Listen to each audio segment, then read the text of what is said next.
Don't drink that! A homeless woman, soaked, standing in the middle of a fancy cafe, begging a man in a $3,000 suit to put the cup down. He looked her up and down with contempt. Madam, please stay away from my table. The woman tried to say, Sir, someone put something in your cup. I saw it. That coffee will kill you. He almost laughed. A billionaire, surrounded by bodyguards, holding an espresso, was warned by a black woman. He raised the cup to his lips. She knocked it out of his hand. The frothy coffee shattered on the marble floor. Security officers grabbed her arm. Tanya Moore had just saved the billionaire's life. No one in the cafe understood what was happening. No one knew what was in that cup. And Tanya had no idea how things were about to change. But to understand why Tanya was in that cafe that morning, and why her eyes were sharp enough to catch what no one else saw, you need to know what the last 14 months had taken from her. 5:45 a.m., Gracefield Women's Shelter, Southside Chicago. Tanya Moore opened her eyes to the same fluorescent buzz she'd heard every morning for the past 11 months. The same cots squeaking around her. The same smell, instant oatmeal mixed with industrial disinfectant. She sat up and folded her blanket. Crisp edges, perfect corners, a habit from her old life, back when order still meant something. Back when she had a life worth keeping in order. 14 months ago, Tanya was a Level 3 pharmaceutical lab technician at MedAlliance Testing Labs in suburban Illinois. She had a 2-bedroom apartment, a used Honda Civic, shared custody of her daughter, Brielle. Nothing fancy, but it was hers. Then MedAlliance shut down overnight. A regulatory scandal, falsified safety data. Tanya had nothing to do with it, but that didn't matter. The layoffs came without warning. No severance, no references, just a cardboard box and a locked door. 4 months later, missed rent, eviction, car repossessed. Her sister took Brielle in, just for a little while. That little while turned into months, then seasons. Tanya had been applying everywhere since. Labs, pharmacies, hospital supply chains, anything that used her chemistry background. She'd sent out over 200 applications, not one callback. Turns out, a 14-month gap on a resume isn't just a gap, it's a wall, and nobody wants to climb it for you. Miss Alma, the elderly woman who ran the shelter, shuffled over with a cup of weak coffee. "You look like you got a plan today, baby." Tanya smiled. "I always got a plan, Miss Alma. Plans are free." Alma chuckled and squeezed her shoulder. "That's what I like about you. World keeps knocking, you keep planning." Tanya wrapped both hands around the warm cup. She didn't tell Alma the truth, that her plan today was the same as yesterday. Walk 40 minutes to the public library, use the computer, print resumes, pray someone calls back. The library was her office now. Every morning, same routine. She'd count coins from a Ziploc bag, just enough for 3 printed pages. She'd smooth her one good blouse in the restroom mirror, tuck her shelter ID deep in her bag where no interviewer could ever glimpse it. Then she'd sit at the computer and pretend she was still someone. But here's the thing about Tanya. Even at rock bottom, her mind never stopped working. Most people in her situation would use the library computer to check email or scroll job boards. Tanya did that too. But after she was done applying, she'd open pharmaceutical trade journals. Not for leads, because she genuinely loved the science. She'd skim articles about drug recalls, compound interactions, clinical trial failures. She'd mouth the chemical names under her breath. Sometimes she'd catch errors the articles themselves missed. Today, one article caught her attention. A research paper on synthetic sweetener compounds. a specific class of sugar substitutes used in food-grade pharmaceutical products. The paper discussed potential cardiac interactions, but glossed over a critical detail. Tanya saw it immediately. A cross-reaction with antiarrhythmic medications. The kind of interaction that doesn't just cause discomfort, it mimics a heart attack.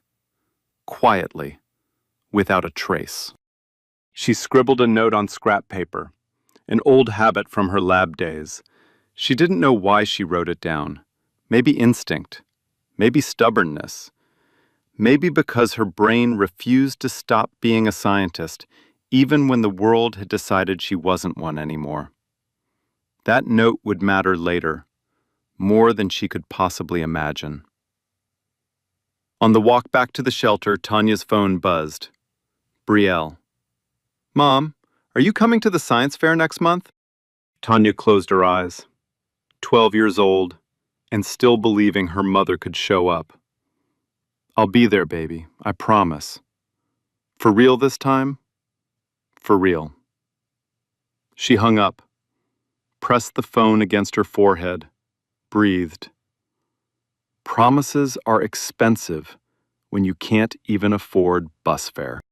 She passed Cornerstone Cafe on the way back, an upscale coffee shop she could never afford to walk into.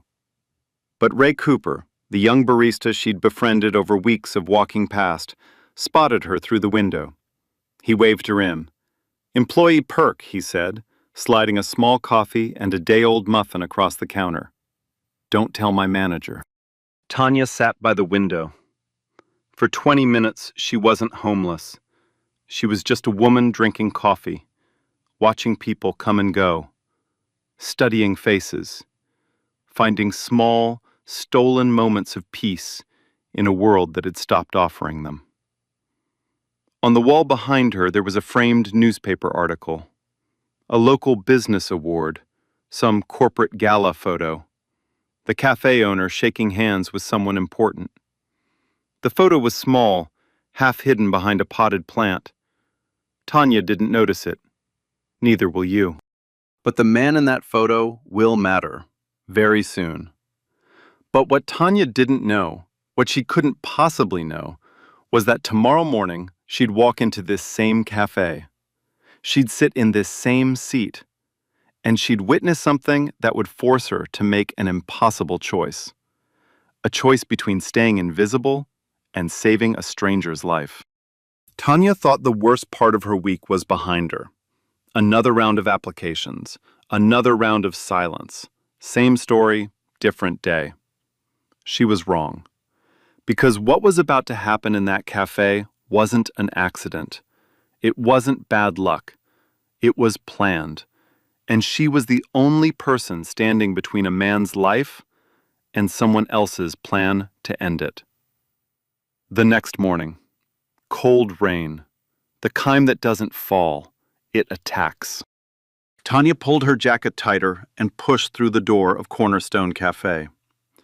Ray saw her from behind the counter and nodded, their usual signal. She slid into a seat near the window, and within a minute, a small coffee and a leftover croissant appeared on her table. Rough one out there, Ray said. Rough one in here, too, she smiled. But today the cafe felt different, quieter, heavier, like the air had shifted. A man stood near the entrance, dark coat, earpiece, hands folded. Not a customer. Security. The kind that doesn't order anything because they're not there for coffee. Outside, a black SUV idled at the curb, engine running, tinted windows. And in the back corner, the best seat in the house, sat a man Tanya had never seen before. Late 50s, silver hair, a charcoal suit that fit like it was sewn onto him. He was reading a tablet, 2 phones arranged neatly on the table. He didn't look up when Tanya walked in. He didn't look up when Ray brought his espresso.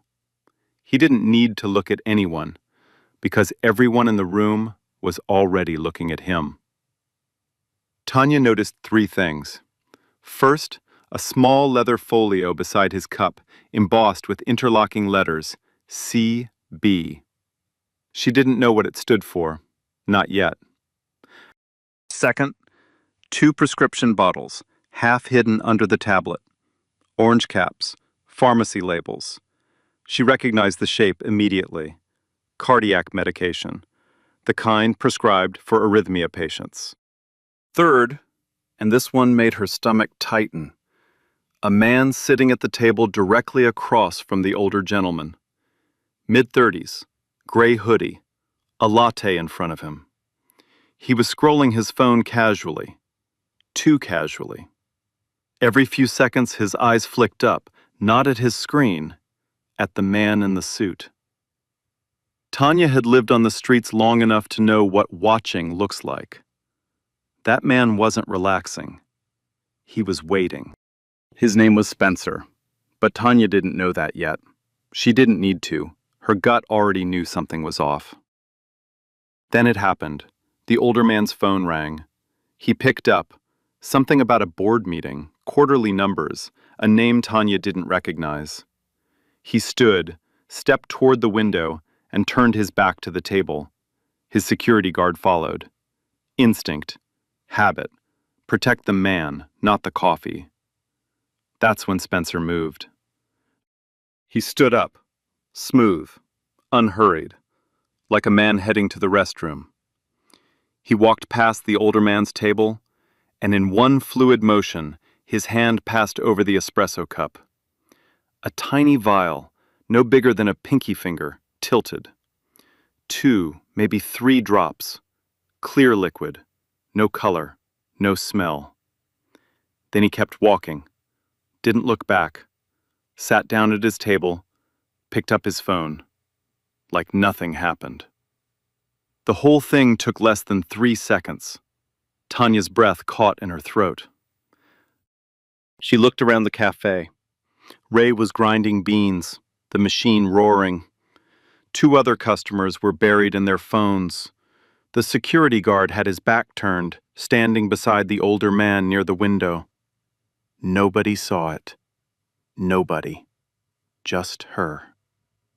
Her heart slammed against her ribs. She stared at the espresso cup. The surface looked the same, dark, rich, steaming. But then she saw it. A thin film, almost invisible. An oily sheen that didn't belong on black coffee. Most people would never notice, but Tanya had spent 7 years staring into test tubes and petri dishes. Her eyes were trained to see what shouldn't be there. And right now, something shouldn't be there. Her brain fired. The article she'd read yesterday. The synthetic sweetener compound. The cross-reaction with cardiac medications. The one that mimics a heart attack.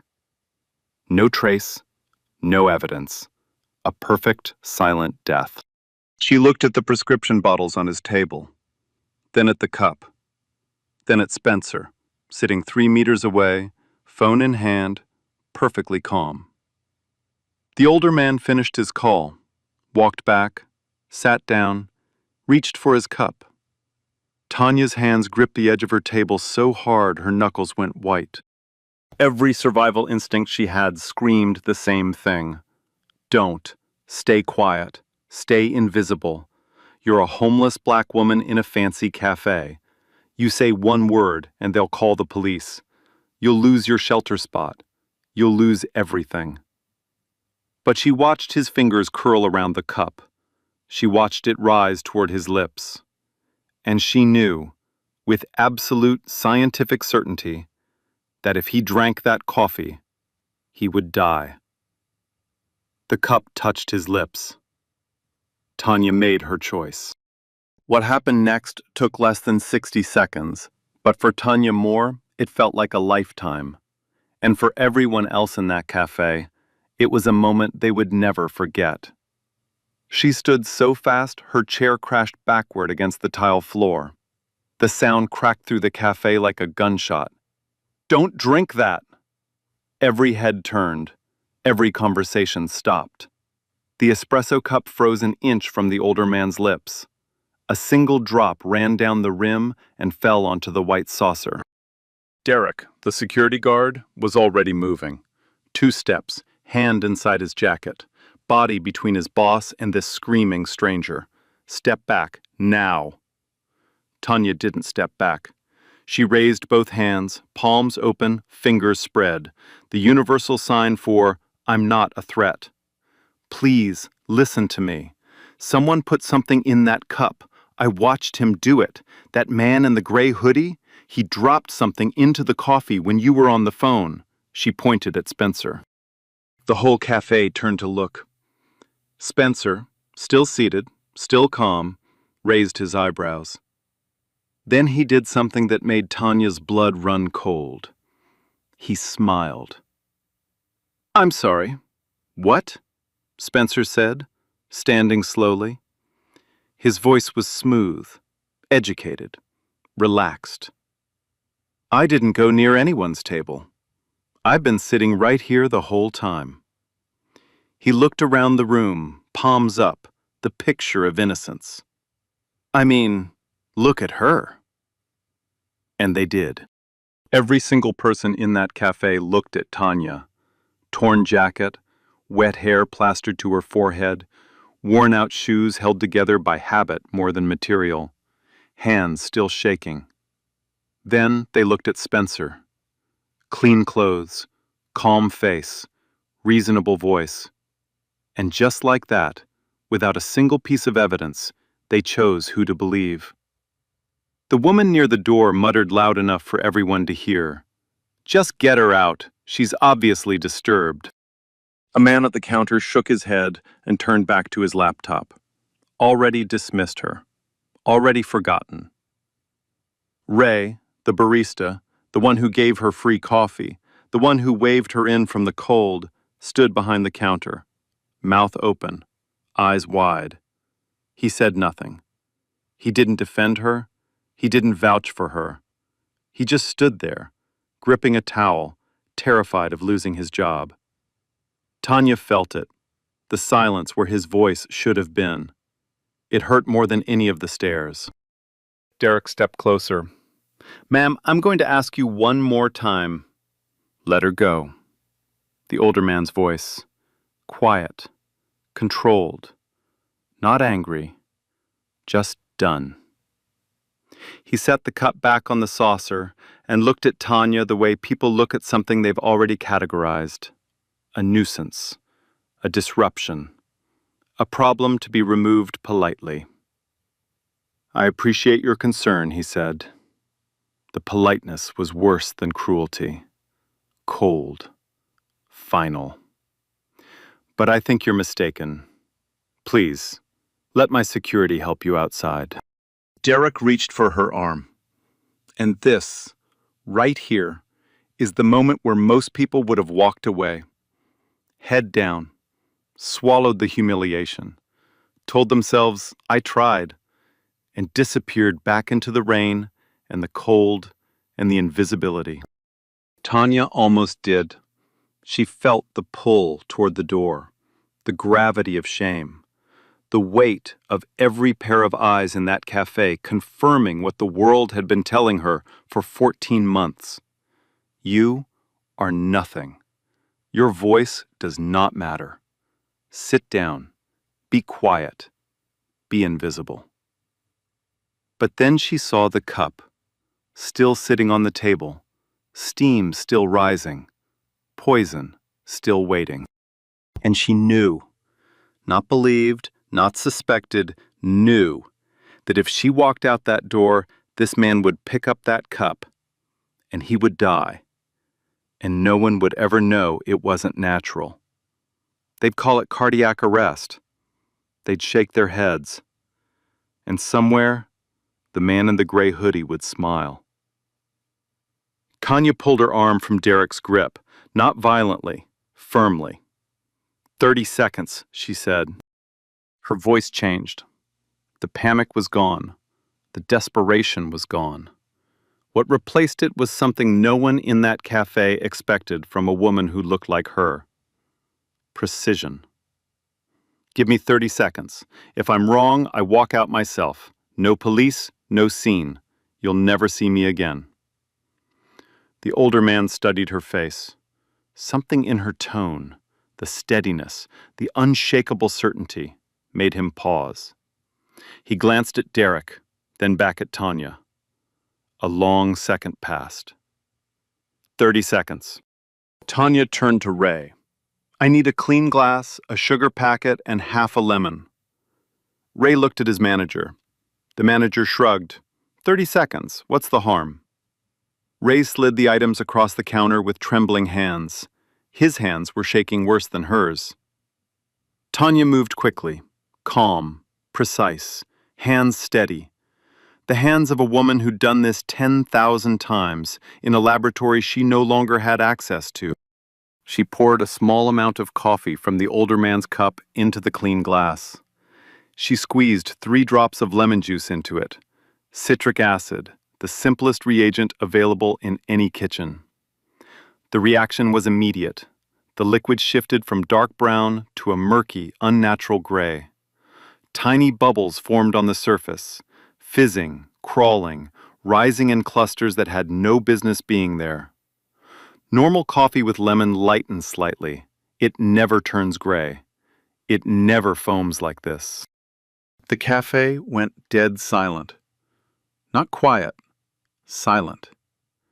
The kind of silence where you can hear people breathe. Tanya held the glass up so everyone could see. This reaction indicates a synthetic compound that doesn't belong in coffee. Citric acid reacts with it to produce a gray precipitate, a marker for a glycoside derivative. She glanced at the prescription bottles on his table. If that compound enters the bloodstream alongside antiarrhythmic medication, it triggers a cascade that mimics myocardial infarction, a heart attack, clean, no traces in a standard autopsy. She set the glass down on the table, the gray liquid still fizzing. That coffee was designed to kill you, sir, and the man who did it is sitting right over... She turned to point at Spencer's table. Empty. The chair pushed back, the latte barely touched. The door just clicking shut. Derek spun and bolted for the exit. He shoved through the door into the rain, scanned the street left and right, but the car that had been parked across from the cafe was already pulling away. Tires hissing on wet asphalt. No plates visible. No trace. Gone. The older man stared at his espresso cup, then at the glass with the gray liquid still bubbling quietly, then at Tanya. His face had lost all color. His hands that had signed billion-dollar deals, were trembling. He pushed the cup away from him, slowly, deliberately, like he was pushing away a loaded gun. You... His voice cracked. The composure was gone. How did you... Tanya exhaled. Her shoulders dropped. The adrenaline was leaving her body, and what was left behind was exhaustion. Deep, bone-level exhaustion that no amount of sleep could fix. I read a lot, she said quietly, and I used to work in this field. Behind the counter, Ray wiped his eyes with the back of his hand. He wasn't crying because of the drama. He was crying because 3 minutes ago, the woman he called a friend needed one voice, just one, and he'd stood there like a coward. The woman near the door, the one who said, "Just get her out," stared down at her own hands. She couldn't look up. She wouldn't look up for a long time. And Spencer's empty chair sat in the middle of the cafe, like a confession no one wanted to read. Philip Caldwell wasn't used to being told no, but that morning he heard it twice, once from the woman who saved his life, and once from his own conscience. The next 20 minutes blurred together. Lieutenant Diane Walsh arrived. Someone had called 911 about a disturbance. 2 patrol cars, flashing lights through the Rain Street windows. Walsh was sharp, mid-40s, the kind of officer who listened more than she talked. She took statements from everyone. Ray described what happened, tripping over his own words. Derek gave a physical description of Spencer: height, build, clothing, the direction the car went. The cafe manager paced behind the counter. already thinking about liability. Walsh sealed the espresso cup in an evidence bag. She called forensics. Then she turned to Tanya. "Ma'am, I'm going to need your full name and a way to reach you." Tanya hesitated. She didn't want her name in any system. Every interaction with authority carried risk for someone in her position. A question could become a background check. A background check could become a complication. A complication could become one more wall between her and Brielle. But she gave her name, quietly, spelled it out. Walsh wrote it down without judgment. "You may have just prevented a homicide, Ms. Moore. We'll be in touch." Tanya nodded. Then she turned toward the door. That's when Philip stood up. He'd been sitting in silence since the experiment, watching the officers work, watching Tanya answer questions with calm, technical language that didn't match anything about her appearance. The way she said glycoside derivative the same way most people say good morning. The way she held Walsh's gaze without flinching. Something didn't add up. And Philip Caldwell was a man who had built an empire on noticing when things didn't add up. He crossed the cafe and blocked her path to the door. Not aggressively, gently, like a man who understood he was about to ask something he didn't deserve to ask. He pulled out his wallet. $500 bills. He held them out to her. "Please, take this. It's the least I can—" "No." The word came out before he finished the sentence. Firm, not rude, just absolute. Tanya looked at the money. $500. She needed it more than he could possibly understand. $500 was 3 months of bus fare. $500 was Brielle's science fair supplies. $500 was a door between her and the cold. But something in her wouldn't take it. "I didn't do this for money," she said. "I did it because if I hadn't, I wouldn't be able to sleep tonight." Philip blinked. In his world, everyone wanted something. Every handshake had a price. Every favor had a footnote. And here was a woman with nothing, offering the most valuable thing she had, and asking for 0 in return. He tried again. "Then let me help some other way. An introduction, a phone call. I know people who—" "I appreciate that. I really do." She smiled, and the smile was real, but tired. The kind of smile that's held up by willpower, not joy. "But I'll figure it out. I always do." She stepped around him and walked toward the door. Philip reached into his leather folio, the one with the CB monogram, and pulled out a business card. Heavy cardstock, embossed lettering. He caught her at the door and pressed it into her hand. "If you ever change your mind." Tanya glanced at the card. The words hit her one at a time. Philip Caldwell, Chairman and CEO, Caldwell Biomedical Industries. She didn't react, not visibly. She nodded, slipped the card into her jacket pocket, and walked out into the rain.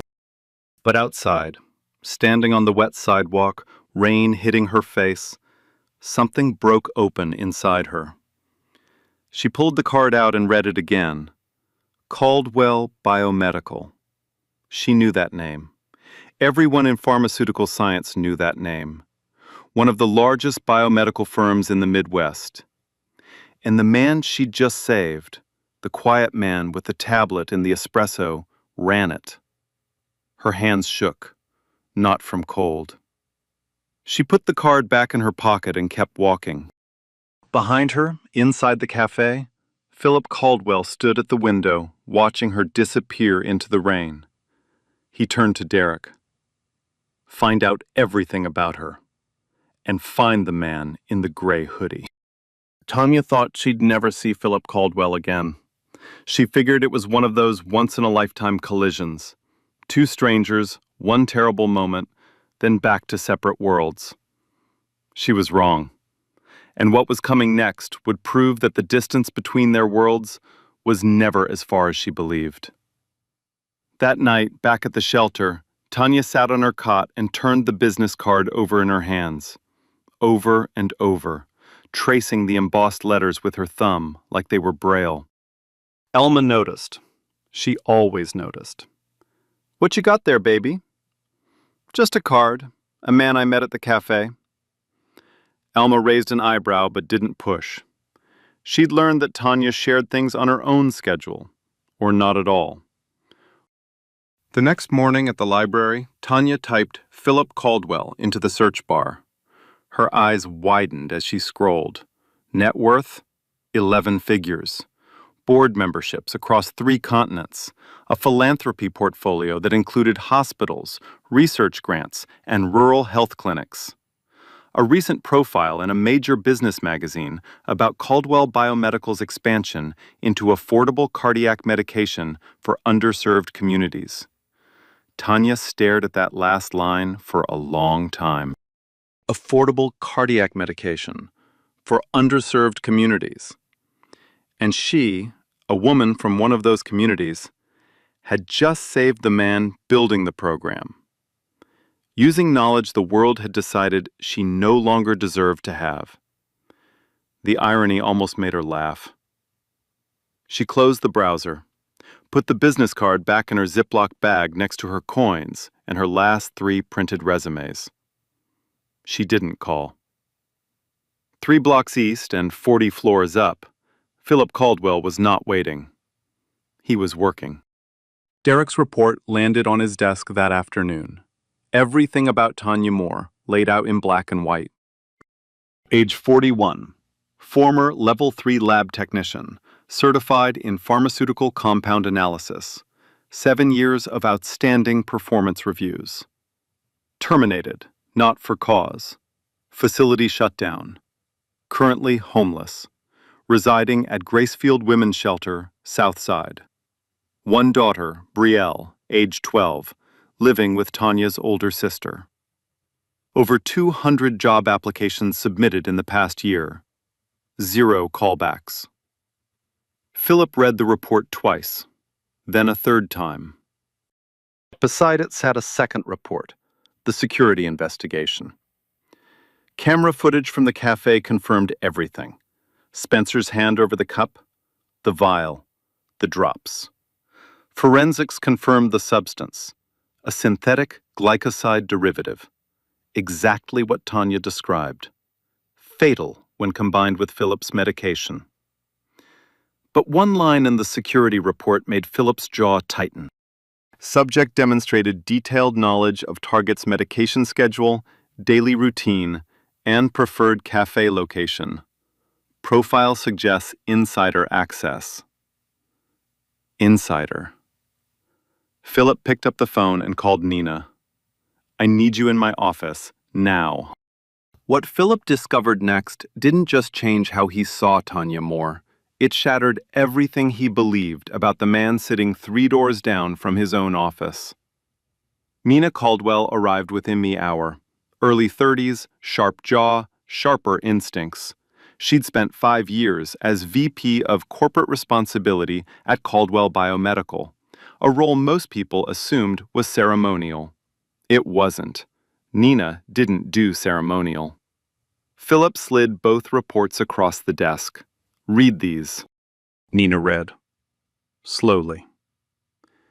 Her face shifted with each page. Confusion, then focus, then something harder. When she finished, she looked up. Insider access. Who had your full schedule, your medication details, and your cafe routine? Philip leaned back. 3 people. You, Derek, and Victor. The names sat in the room like smoke. Victor Harlan, Chief Financial Officer, 15 years at Caldwell Biomedical. The man who'd stood beside Philip through every acquisition, every crisis, every late-night board call. Philip had called him the brother I chose. They'd golfed together on Sundays. Their families had shared Thanksgivings. Nina shook her head slowly. "Dad, you can't seriously think. I'm not thinking anything yet. I'm asking you to look. So Nina looked. She started with what she had access to: financial records, internal communications, corporate governance filings. What she found in the first 2 hours made her stomach turn. 6 months ago, Victor had quietly taken out a cross-ownership life insurance policy on Philip, the kind of contract buried in corporate legalese that most board members never read. Under its terms, if Philip died, Victor, as the second largest individual shareholder, would assume temporary executive control of Caldwell Biomedical until the board elected a new CEO. Temporary control. That phrase meant everything. Because sitting on Philip's desk, unsigned, rejected 3 times, was a merger proposal. Meridian Health Group wanted to absorb Caldwell Biomedical's consumer health division in a deal worth $2.8 billion. Philip had blocked it every time. He called it a sellout. He said it would gut the company's mission. Victor had pushed for it every time, quietly, persistently. And buried in the deal's fine print, which Nina had to read 4 times to find, was a brokerage commission clause. If the merger went through, Victor Harlan would personally receive a $34 million advisory fee. $34 million. All he needed was Philip out of the way. Not forever, just long enough to sign one document. Nina printed the insurance policy, the merger proposal, the commission clause. She laid them on her father's desk in a row like evidence in a trial. Philip stared at them. His face didn't move, but his hands, flat on the desk, were trembling. 15 years. 15 years of trust, and every single day of it had been a lie. But Nina wasn't done. She pulled the thread further, past Victor, past the finances, all the way back to the beginning, back to MedAlliance testing labs.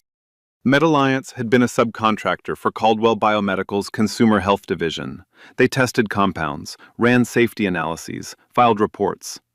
And the person at Caldwell Biomedical who managed that contract, who hired MedAlliance, who supervised their output, who decided what reports reached the safety board and what reports didn't, was Victor Harlan. Nina found the records. 18 months ago, a Level 3 lab technician at MedAlliance had filed an internal safety report. The report flagged a synthetic glycoside compound, the exact same class of compound found in Philip's coffee, and documented its dangerous cross-reaction with cardiac medications. The report was detailed, thorough, precise. It recommended an immediate product review and a consumer safety advisory. The technician's name was Tanya Moore. That report was sent to Victor Harlan's office for review and escalation to Caldwell's safety board. It never arrived. Victor buried it. Then, 2 months later, he initiated the closure of MedAlliance, citing the regulatory scandal as justification. But Nina could see now that the scandal was the cover. The real reason was the report. Victor couldn't risk someone else finding what Tanya had found. So he shut the whole facility down, scattered the employees, erased the trail. And Tanya, the woman who'd written the warning, lost everything. Her job, her apartment, her car, her daughter. Her entire life collapsed because one man decided her work was inconvenient. And then, 18 months later, that same man used the knowledge from her own report to try to kill Philip. Nina sat across from her father. Neither of them spoke for a long time. He used her research, Nina finally said. He read her report. He understood the compound interaction she described. And he weaponized it. Philip closed his eyes. The woman who saved your life, Dad. Victor destroyed hers. She wrote the warning that could have prevented all of this. He buried it. He buried her. And she still showed up in that cafe and saved you anyway, without knowing any of it. Philip opened his eyes. They were wet. He picked up the phone, dialed a number from Derek's report. It rang 4 times. Tanya answered. She always answered, hoping it was a callback from a job application. "Ms. Moore, this is Philip Caldwell." Silence. "I need to see you, not to repay a favor. I need to talk to you about your work." "My work?" "Your lab report, the one from MedAlliance, the one about the glycoside compound." He paused. "The one that was buried by someone I trusted." A longer silence. Then, quietly, "You found that?" "My daughter found it. And Ms. Moore, I need you to understand something. That report should have been on my desk 18 months ago. It wasn't. Because the man who hid it is the same man who tried to kill me." On the other end, Tanya sat on her cot in the shelter. Alma watched from across the room.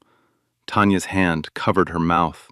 Her eyes filled, not with sadness, with something closer to vindication. For months, she'd believed that report was meaningless, that nobody cared, that her work had disappeared into nothing. It hadn't disappeared. It had been silenced. And the man who silenced it had just made the worst mistake of his life. Because the woman he erased was still here, still reading, still watching, still sharp enough to catch what everyone else missed. "When do you want to meet?" she said. "Tomorrow morning. My office. I'll send a car." Tanya expected a thank you, maybe a check, maybe a handshake and a photo for someone's corporate newsletter. She didn't expect what Philip Caldwell actually put on the table, and she definitely didn't expect what happened before she even sat down. 7:48 a.m. The black SUV pulled up outside Gracefield Women's Shelter. Derek stepped out, opened the rear door, and waited. Tanya stood in the doorway, wearing her one good blouse, the same one she wore to every interview that never called back. She'd ironed it that morning with a borrowed iron on a folded towel. Her shoes were clean. Her hair was pulled back. Her hands were steady. Alma stood behind her, both hands on Tanya's shoulders. "Whatever happens in that building, you walk in there knowing who you are. You hear me?" "Yes, ma'am." "And you come back and tell me everything." Tanya hugged her. Tight, fast. The kind of hug that says thank you for keeping me alive long enough to get here.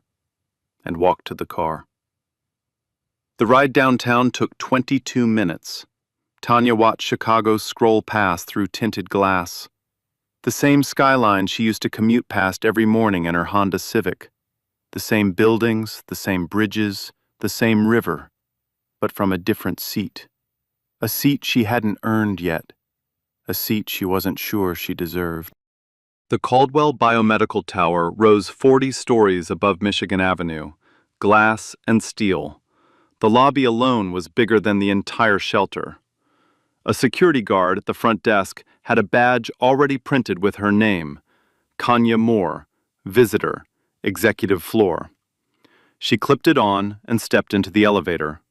The doors were mirrored. She caught her own reflection. And for the first time in 14 months, she didn't look away. She straightened her collar and rode up. But before Tanya reached the conference room, something else was happening 2 floors below. Victor Harlan arrived at 7:30 a.m., same time as always, same parking spot, same elevator, same confident stride past the assistants who greeted him by name. 15 years of routine, 15 years of being untouchable. He pushed open the door to his office. 2 people were already inside. A man and a woman, dark suits, federal badges, FBI. Victor stopped in the doorway. His briefcase slipped an inch in his grip. "Mr. Harlan," the woman said, "please sit down." "What is this? I have a meeting at..." Sit down, Mr. Harlan. He sat. They laid it out piece by piece. The cafe footage, the forensic analysis, the life insurance policy, the buried safety report, the commission clause in the Meridian merger. Spencer, who'd been picked up at a motel in Indiana 6 hours earlier and was already talking. Victor's face didn't crack, not at first. He listened with the composure of a man who'd spent his career controlling boardrooms. But when they played the audio, Spencer's recorded statement naming Victor as the one who hired him, who provided the compound, who told him exactly what time Philip would be alone with his coffee, something behind his eyes went dark. Not guilt. Recognition. The recognition of a man watching his own architecture collapse. They cuffed him at his desk, in his own office. 15 years of handshakes and holiday cards and "Brother, I trust you," and it ended with steel on his wrists and a walk past every employee who'd ever called him sir. Philip watched from the hallway. He didn't go in. He didn't need to. He just stood there as they walked Victor past him. Victor paused, looked at Philip, opened his mouth like he was going to say something, an excuse, a justification, maybe even an apology. Philip turned away. That was enough. Nina touched her father's arm. "She's here, Dad. Conference room." Tanya was standing at the glass wall, looking out at the city below. She turned when they walked in. No board members, no lawyers, no cameras. Just Philip and Nina. This was personal. Philip placed a printed, bound document on the table. Tanya recognized it immediately. Her own handwriting in the margins. Her MedAlliance lab report. "This is yours," Philip said, "and it's the reason I'm still alive." Twice. Then he laid out what he was offering. Not charity, not guilt money. A position. A full-time role as Senior Safety Analyst in Caldwell Biomedical's newly created Consumer Compound Review Division. A division being built specifically because of the gap her report had exposed and Victor had hidden. A signing package, 6 months of housing assistance, relocation support, full medical benefits starting day one. Legal support through Caldwell's Employee Assistance Program to help her regain full custody of Brielle. And a scholarship fund, in her name, the Tanya Moore Fellowship for Displaced Pharmaceutical Professionals re-entering the field. Caldwell Biomedical would fund the first 5 years. Tanya stared at the documents. Her jaw tightened. She didn't cry. Not yet. She asked questions. Sharp, specific, technical questions. What's the reporting structure? Who oversees the division? If I flag a compound, does it go through committee, or do I have direct access to the board? Nina and Philip exchanged a glance. Nina smiled. "You report to me. And yes, direct board access. No committees, no filters. That's the entire point. We built this division because one report got buried. That will never happen again." Tanya was quiet for a long moment. The city hummed 40 floors below. "I need you to understand something," she said. "I didn't save you to get a job, and I don't want this job because you feel guilty." Philip nodded. "I know. That's exactly why I want you. You're the person who says what nobody wants to hear. And you're right. My company failed because it didn't have someone like you in the room. I won't make that mistake again." Tanya picked up the pen, looked at it, looked at the document, looked at Philip. She signed. And then, only then, she let the tears come, quietly. One hand pressed over her mouth, the other hand still holding the pen. Nina reached across the table and held her wrist. Not her hand, her wrist. The way you hold someone who's been treading water for 14 months and just felt solid ground. Philip turned to face the window. He watched the city below, traffic crawling, people moving, the whole sprawling machine of Chicago grinding forward. His reflection stared back at him from the glass. He wasn't a man who cried, but his reflection was. But Tanya's story didn't end in that conference room. In fact, it was just beginning. And the ripple from one scream in a cafe was about to reach places no one, least of all Tanya, ever expected. Week 1. Tanya moved into a furnished one-bedroom apartment on the north side. Nothing fancy, beige walls, basic furniture, a kitchen that smelled like fresh paint. But it had a door that locked, a window with curtains, a bed that didn't fold. She set Brielle's photo on the nightstand. It was the first flat surface she'd had in over a year that belonged to her. She stood in the kitchen for 10 minutes, opening and closing the refrigerator. Not because she needed anything, because she could. That night she slept 8 straight hours. No fluorescent buzz, no cots squeaking, no one coughing 3 feet away. Just silence and a ceiling that was hers. Month 2. Custody proceedings began. With stable employment, a permanent address, and Caldwell's legal team behind her, the process moved faster than anyone expected. Tanya's sister, who had never wanted to keep Brielle from her mother, only wanted Brielle safe, signed the transfer paperwork without hesitation. Brielle visited the apartment for the first time on a Saturday morning. She walked through the door, looked around the living room, looked at the kitchen, looked at her mother. "Mom, you have a fridge." They laughed until they couldn't breathe. Then they cried. Then they laughed again. Month 4. Brielle moved in full-time. Her room was small, just a twin bed, a desk, and a bookshelf Tanya assembled herself from a flat pack she bought with her first paycheck. But on that bookshelf sat 3 things: Brielle's science textbooks, a framed photo of Tanya in her old lab coat, and a second-place trophy from the school science fair. The project? Pharmaceutical compound safety.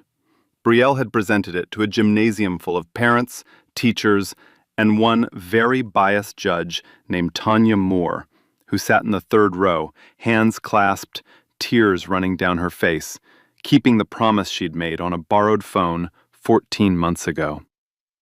At Caldwell Biomedical, Tanya didn't just fill a role, she redefined it. In its first 6 months, the Consumer Compound Review Division, her division, flagged 3 separate safety concerns in Caldwell's product pipeline. One involved a preservative interaction in a pediatric supplement line. Another caught a labeling error that could have triggered allergic reactions in thousands of patients. The third led to a voluntary product reformulation that quietly prevented what Caldwell's legal team later estimated would have been a $140 million class action lawsuit. 3 flags, 3 catches. 3 disasters that never happened, because one woman was finally in the room where the reports landed. The FDA took notice. In its annual compliance review, the agency cited Caldwell Biomedical's new internal safety process as a model for proactive consumer protection. They didn't name Tanya. She didn't want them to. But the industry knew. Nina presented the division's first-year results at the National Pharmaceutical Safety Conference in Washington, D.C. Standing at the podium, she said one line that made the room go quiet. "This division exists because a woman who had every reason to stay silent chose not to. She had been ignored, dismissed, and discarded by the very industry she was trying to protect. And she still showed up. That's not compliance. That's conscience." The applause lasted 40 seconds. Tanya wasn't in the room. She was at home, helping Brielle with homework. The ripple kept spreading. The Tanya Moore Fellowship awarded its first 3 grants to displaced pharmaceutical workers trying to re-enter the field. A single father from Detroit retraining as a lab analyst. A recent immigrant from Guatemala with a chemistry degree and no U.S. certification. A 56-year-old woman from Ohio who'd been laid off after 30 years and told she was too old to restart. Cornerstone Cafe became something it never planned to be, a landmark.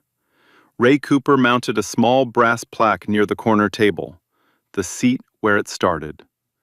Regulars knew the story. New customers asked about it.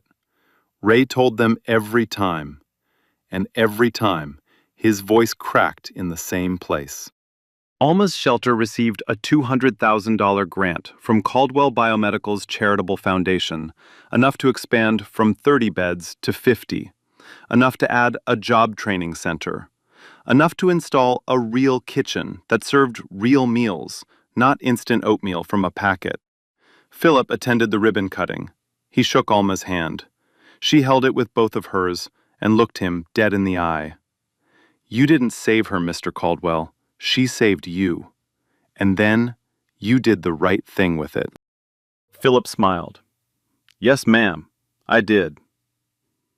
1 year later, Tanya Moore walked into Cornerstone Cafe for the last time as someone who needed a free coffee. November again. Same cafe, same window, same corner table. But everything else, different. She wore a tailored coat, charcoal gray. Her employee badge clipped to the inside pocket read, Caldwell Biomedical, Consumer Safety Division. Brielle walked beside her, backpack over one shoulder, earbuds around her neck, trying very hard to look like she wasn't excited to be there. Ray saw them from behind the counter. His whole face opened up. The usual? 2, actually. Tanya pulled out her wallet. And I'm paying this time. Ray shook his head, grinning.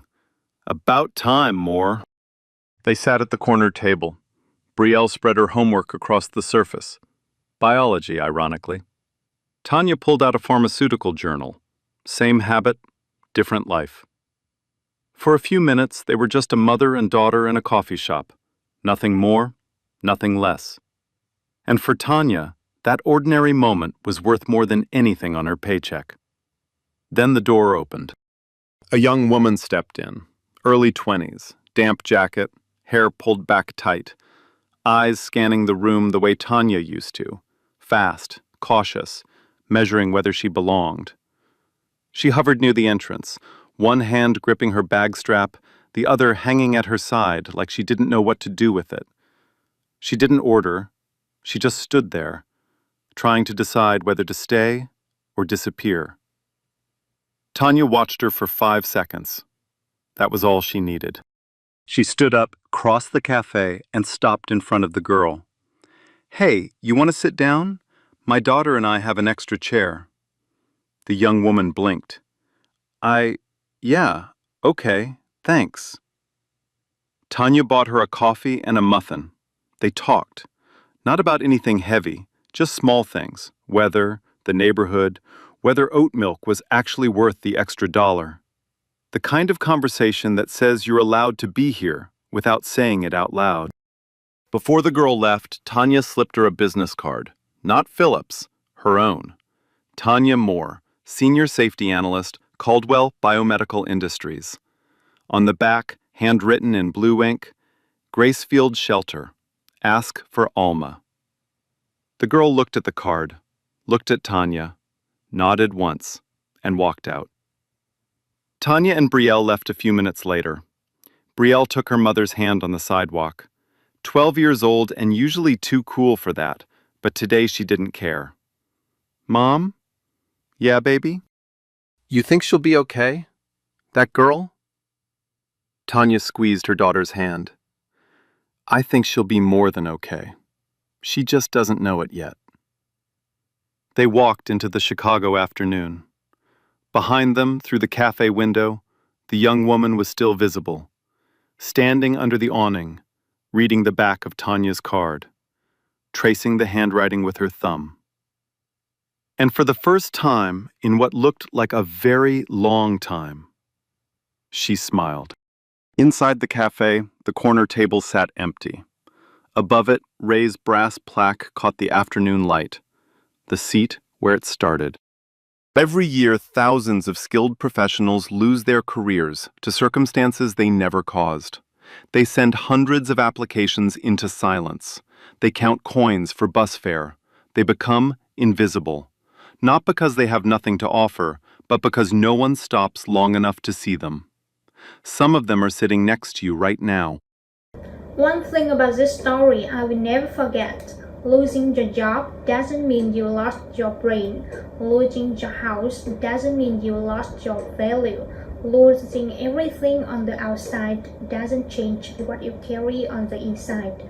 Your skills, your knowledge, your experience, nobody can take those from you. Not a layoff, not eviction, not 14 months of silence from 200 applications. What you know is still yours, always. And if that's you right now, if you are in a place where the world has decided you are invisible, hear me, you are not invisible, you are just unseen. There is a difference. Invisible means you have nothing to offer. Unseen means nobody's bothered to look, and that's their problem, not yours. So don't stop learning, don't stop growing, don't let your circumstances convince you that you are less than what you are. Because one day, one moment, everything you've been carrying is going to matter. And when that moment comes, you will be ready. Because you never stop. Like, share, and subscribe. Real stories, real justice every week. And remember, your worst chapter is not your whole story. Keep going. The world just hasn't caught up you yet.